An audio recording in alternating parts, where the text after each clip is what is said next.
আসসালামু আলাইকুম, welcome to my channel let's cooking আমি ফুড। আপনাদের সবাইকে স্বাগতম জানিয়ে নতুন একটা রেসিপি নিয়ে চলে এসেছি।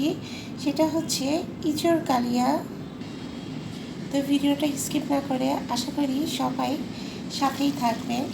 ফার্স্টে আমি ইঁচড়গুলোকে গরম পানিতে ভিজিয়ে রাখছি, একদম বিয়েবাড়ির স্টাইলে। আজকে আমি আপনাদেরকে দারুণ স্বাদের ইঁচড় কালিয়া রান্না করে দেখাবো। ফার্স্টে আমি একটি প্যানে পেঁয়াজ কুচি এবং দারচিনি এলাচ দিয়ে দিলাম। 4 টুকরো দারচিনি এবং 4 টুকরো এলাচ দিয়ে এটাকে ভালো করে ভেজে নেব। এখানে আমি 2 টেবিল চামচ পরিমাণ আদা রসুন পেস্ট, ধনিয়া গুঁড়া এবং হোমমেড মাংসের মশলাগুলো দিয়ে ভালো করে এবার একটু কষিয়ে নিব। এখন এতে 1/2 চা চামচ পরিমাণ লবণ অ্যাড করে দিচ্ছি। মশলাটা আমার কষে এসেছে, এখন আমি ইঁচড়গুলোকে দিয়ে দিব সব।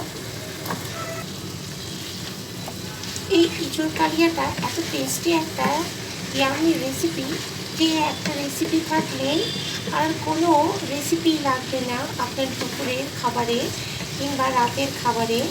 এটা আপনার ভাত, রুটি, পরোটা সব কিছুর সাথে খুব অসম্ভব মজাদার একটা রেসিপি, অনুষ্ঠান বাড়ির স্টাইলে। তো অবশ্যই রেসিপিটা দেখুন, খুব ভালো লাগবে। দেখুন বন্ধুরা, ইঁচড়টা আমার একদম কষানো হয়ে গিয়েছে। এই পর্যায়ে আমি আলুগুলোকে অ্যাড করে দিচ্ছি।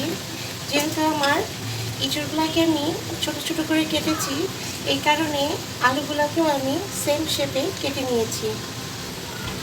আলুগুলোকে অ্যাড করে আমি সামান্য পরিমাণ পানি অ্যাড করে দিলাম এবং সেই সাথে কিউব করে রাখা পেঁয়াজগুলোকেও অ্যাড করে দিচ্ছি। দেখুন বন্ধুরা, রেসিপিটা আমার প্রায় হয়ে এসেছে।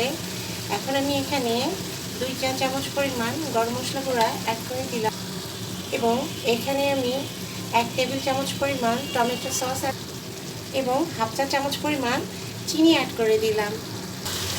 এখানে আমি তেজপাতা অ্যাড করতে ভুলে গিয়েছিলাম, 2টা তেজপাতা অ্যাড করে দিলাম এবং সব লাস্টে আমি ডিমগুলোকে অ্যাড করে দিচ্ছি।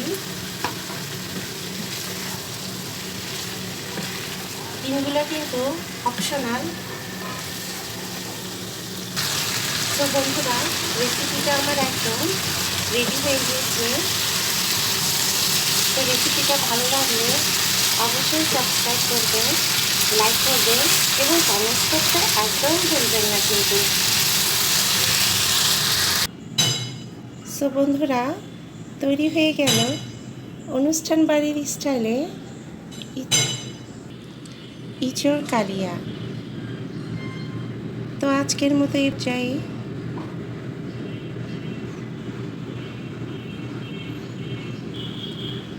আল্লাহ হাফেজ।